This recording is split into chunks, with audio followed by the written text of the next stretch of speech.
On est au début de 2024. On fait un peu le listing, si on veut, de ce qui s'en vient, des événements, entre autres au niveau de la culture et surtout de ce joueur important dans la culture à Saint-Jean-sur-Richelieu qui est Artaud. Avec nous pour en parler, sa directrice générale Valérie Lahaye. Bonjour et bienvenue. Bonjour, Éric. Comment se prépare cette belle année 2024 là, qui commence là, devant nous dans les semaines et les mois à venir? La programmation avait déjà quand même été lancée, élaborée, mais c'est toujours bon de faire un petit rappel au public parce que souvent, il y a comme une coupure psychologique. Hein? Mais on oui. revient des fêtes, puis là, on fait comme, OK, là, qu'est-ce qu'on a cette année? Exactement. Qu'est-ce qu'on qui a se cette passe? année chez Artaud? On a plein de choses. Ça se prépare avec beaucoup d'effervescence, comme d'habitude. Donc, nos membres qui sont très mobilisés, très impliqués dans le développement de cette programmation. Donc, tu l'as dit, notre programmation est plus sous un mode scolaire, si on veut, donc à partir du mois de septembre. Mais début 2024, on a des belles choses là, qui s'en viennent. On est content. Alors, ça commence avec Claude Lépine, paysaginaire, le 11 janvier. Donc, les expos dans la galerie Gilles Gemme qui changent à tous les mois. Alors, Claude Lépine, par la suite, Jean-Charles Labarre, une exposition en partenariat avec L'Art Photo, donc qui va être une exposition de photographie de gens que vous connaissez très bien, je vais dire ça comme ça, et que vous allez découvrir sous un nouvel angle. Qui est-il, ce type-là? Jean-Charles Labarre, c'est un photographe qui est basé à Montréal, en fait, qui a travaillé là, depuis, je pense, sûrement plus que 30 ans avec différents artistes. Donc, on parle de Gilles Vigneault, de Rogue Voisine et d'autres. Il a photographié beaucoup le Festival de Petite-Vallée, plein de gens qu'on connaît très bien. C'est pour ça que je partageais ça comme ça, mais qui nous partagent des photos qui sont souvent inédites ou qu'on a peu vues, des portraits, beaucoup en noir et blanc. Ça va être vraiment une super belle exposition. Et cette expo-là est dans quel créneau horaire, là? C'est-à-dire à quelle période Mois de de l'année? février. On est en février. Exact. Donc, les expositions dans la Grande Galerie, la Galerie Gilles Gemme, varient à chaque mois. Donc, c'est ça. On commence C'est avec... une par mois? Oui, à peu près. À peu près. Tu sais, ça y va. Des fois, on y va au 4, 5, 6, 7, 8, mais dans ces eaux-là. Donc, Claude Lépine, lui, c'est la peinture. Donc, c'est avec lui qu'on commence, qui porte un regard là, sur les problèmes écologiques, disons-le comme ça. C'est une super belle expo qu'on installe là, cette semaine. Par la suite, bon, alors janvier, février, mars, ce sera le fameux collectif qui revient depuis quelques années déjà. Donc, collectif piloté par une membre bien impliquée, Lise Lalonde, qui a été présidente aussi d'Artaud, justement, qui rassemble plein de membres pour créer un collectif autour du mois international du droit des femmes. Donc, cette année, ça s'appellera Les Sublimes. Je ne peux pas encore révéler le nom de l'artiste invité parce qu'on a aussi une artiste invitée qui se joint à nos membres. Donc, ils vont créer là, sous le thème du mois international du droit des femmes. Voilà. Okay. Donc, ça, c'est en mars. En mars. Ensuite, en avril, nous recevons Les Impatients. C'est la 2e année. On est très heureux. Donc, Les Impatients, qui est cet organisme qui vient en aide aux gens avec des problèmes de santé mentale. Donc, un projet piloté par Audrey Moreau. En fait, on le sait peu parce qu'on entend souvent parler des Impatients de Montréal, mais il y en a à bien d'autres endroits au Québec, dont ici à Saint-Jean, c'est sous la cathédrale. Alors, c'est juste à côté de chez nous. Donc, on est très, très honorés de les recevoir pour une 2e année. L'année passée, ça avait vraiment été un beau succès. Donc, ça, c'est pour avril. Mois de mai, Marie-Josée Gustave, qui s'en vient présenter son exposition fort attendue, une exposition qui s'est promenée là, beaucoup dans les derniers mois. Donc, on est assez honorés chez Artaud de la recevoir. Elle passe par chez nous. Et puis, ensuite, juin, Fête nationale. Donc, le collectif Place aux mots, mettant en valeur notre belle langue française. Donc, ça, c'est vraiment le volet exposition. Oui, exact. Les expos qui sont donc à même vos locaux. Oui. Du 37 de la rue Saint-Jacques, donc chez Artaud directement. Exact. Dans ce qu'on appelle la Grande Galerie, là, la Galerie Gilles Gemme.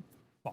Mais vous avez aussi parfois des activités à l'extérieur des murs d'Artaud. Oui. Tout à fait. Donc, on a évidemment des expositions au Salon Rouge. On a aussi tout ce qui est le volet musical. Donc, on reçoit le 16 février Jeffrey Piton, qui est un événement bien attendu. On est super content qu'il vienne se produire chez nous. On reçoit le 3 mai aussi Oli Ferra. Donc, on avait reçu l'an dernier à Rencontre des Arts, qui avait été un beau coup de cœur du public. Donc, elle faisait seulement un 20 minutes. Maintenant, on la reçoit full band avec son projet. Donc, on a bien hâte. Elle va revenir d'une tournée en Europe. Puis, elle va faire un arrêt à Saint-Jean-sur-Richelieu. Donc, ça va être vraiment le fun. Sinon, on a les ateliers gribouillage aussi qui continuent. Donc, toujours le 1er, le 2e? deuxième mardi de chaque mois, il ne faut pas que je me trompe. Donc, organisé par le comité MO. On est très contents. Tu avais reçu Richard Monette, je pense, Oui. pour en parler. Il parlait aussi d'autres projets là, du comité MO. Donc, c'est ça, il y a toujours des activités. Chez Artaud, il y a aussi des événements de réseautage, comme le Café des artistes, tout ça. Donc, on est très... C'est pour ça que je disais que l'année se commence en mode effervescence. Bon, qu'en est-il de la rencontre des arts? Oui, Rencontre des arts aura lieu cette année, toujours dans cette formule extérieure. On attend le site officiel parce qu'on a des petites choses avec la ville à regarder. L'an passé, on était à la place à la publique. place publique, sous chapiteau. Exactement. Donc, on va garder cette formule. Mais là, je ne sais pas exactement, il va falloir qu'on vous valide le lieu. J'attends les permissions de la ville pour mentionner, mais on garde notre même formule, là, toujours en extérieur, toujours avec des artistes peintres, photographes, du multidisciplinaire, des organismes impliqués, des commerces aussi. Donc, on a très hâte de Pour quelle présenter période, ça? Fin mai. Fin mai. Oui. Donc, fin mai, rencontre des arts, Exact. en mode extérieur, lieu à confirmer. Exact. OK. Il n'y avait pas aussi une certaine période là, où les gens pouvaient aller rencontrer des artistes dans leur domicile et tout ça? Là? Oui, ça a été ce qu'on appelait la ruée vers l'art, Ouais. qui s'est transformée pendant la pandémie en Artaud à ciel ouvert. Oui, c'est vrai. Ouais. Exact. Et qui, depuis la pandémie, en fait, on a fait on est en réflexion pour ce projet-là, qui va revenir assurément, mais un petit peu comme on a refait le symposium, là, on a refait la rencontre des arts, bien là, le prochain, c'est de revisiter la ruée vers l'art dans une formule qu'on veut qu'il soit très actuel puis bien aligné avec les valeurs d'Artaud. La coopérative, actuellement, compte combien de membres? Près de 150. Donc, c'est revenu pas mal dans des chiffres Oui.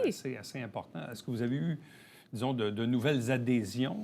Beaucoup, en fait, c'est ce que je trouve intéressant dans la dernière année, vraiment beaucoup de nouveaux visages chez Artaud, des gens qui s'impliquent, des gens qui sont curieux, des gens qui ont envie de faire rayonner la coopérative. On est content. On offre, tu sais, on a le bel espace boutique aussi qui a été tout réaménagé.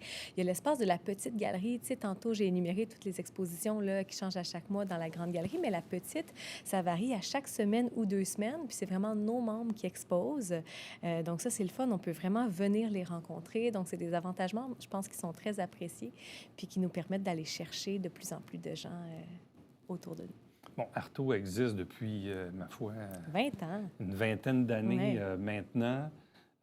Bon, évidemment, oui, il y a eu la période pandémique là, qui, forcément, a donné une pause un peu forcée, mais c'est toujours intéressant de voir ce collectif, cette coopérative d'artistes qui joue là, 110, 125, 150, 160 membres. Ça peut varier selon des années.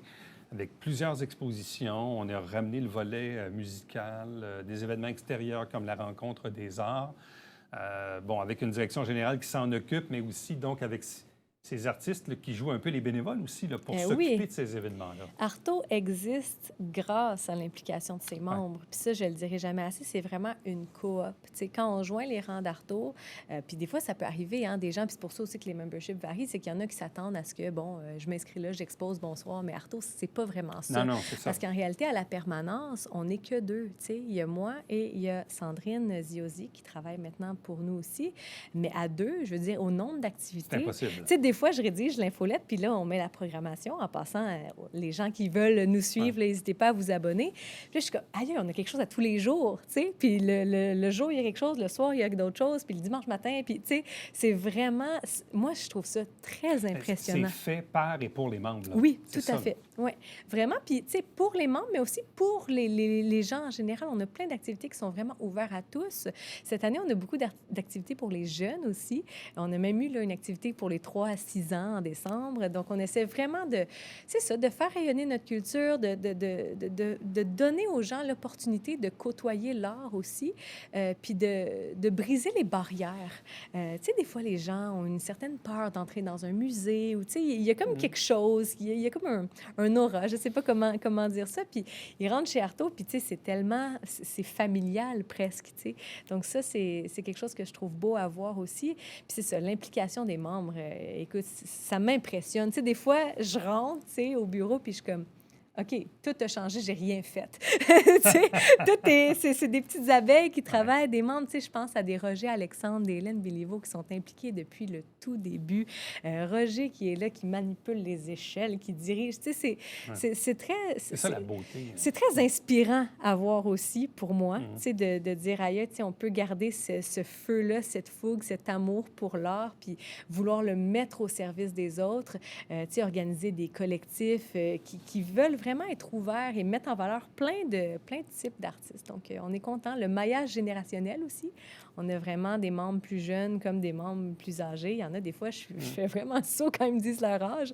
Donc, c'est une belle, un petit joyau qu'on a, un modèle qui est pas mal unique au Québec aussi.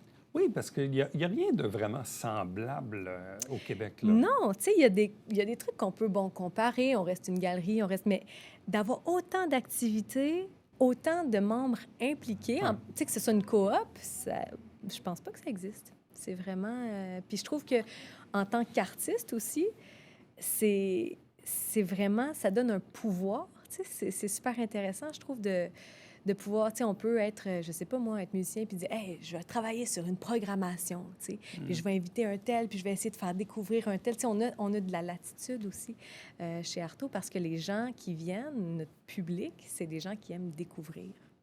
Et pendant tout ce temps-là, est-ce que Valérie a encore le temps de jouer du piano, de chanter, d'enseigner? Je ne sais pas. Elle n'enseigne plus. Ah non? Elle n'enseigne plus. Ça, c'est... Pause de l'enseignement? Pause de l'enseignement pour une durée. Hey, j'ai enseigné quasiment 20 ans. Parce que j'ai commencé à enseigner, j'avais comme 13 ans. Ah ouais. Un de mes premiers élèves, là, ça c'est une anecdote, c'est Alexandre Belair. Ça, c'est drôle, hein? J'étais plus jeune que lui, puis il m'intimidait vraiment. Mais je faisais du remplacement pour mon prof de chant quand j'ai commencé à enseigner. Aïe, aïe, aïe. Puis Alexandre qui vient, il doit s'en souvenir d'ailleurs. Pause de l'enseignement. Mais oui, là, c'est ça. Avec mon bébé, avec tout, ça commençait à faire beaucoup. Donc, pause de l'enseignement, mais évidemment, je chante encore, je joue encore. Mon petit est très familier avec le piano. C'est important pour moi de garder ça. Mais bon, je suis très, comment je pourrais dire, dans un mode moment présent. Je profite des choses. Je me mets pas de pression. Je trouve ça, c'est une belle période. Oui, c'est ça, mais c'est des cycles. Hein? Oui. Là, tu es dans un cycle actuellement. Bon, tu t'occupes de la coopérative. Très famille, tu sais. Famille, jeune maman, tout ça. Bon, là, pour le moment, c'est ça. Exact. Mais dans 5 ans, dans 10 ans, ça sera autre chose. Hein, c'est ça. On ne sait jamais, on dirait. Puis j'ai de la misère. Tu sais, puis là, c'est le temps des résolutions. Là. Moi, je suis pas une fille. Tu sais, comme... On dirait que je me laisse toujours porter par les surprises. Puis la vie m'amène toujours à des endroits un peu où je m'y attendais pas nécessairement. Alors, si vous êtes amateur d'art et de culture, il faut absolument mettre dans vos favoris Artaud, la coop créative, qui offre toute une programmation pour ce début de 2024 avec plusieurs expositions au local même d'Artaud, mais aussi tous les autres événements dont on a parlé, dont la Rencontre des arts au mois de mai. Mais entre autres, oui, le spectacle de Jeffrey Piton le 16 février. Oui. Achetez les billets rapidement parce que Jeffrey a quand même une bonne notoriété, un super artiste. On pense que ça va être un beau succès. Oui. Puis là, en plus, on a installé des nouveaux systèmes acoustiques. La salle, elle sonne bien. Ah oui.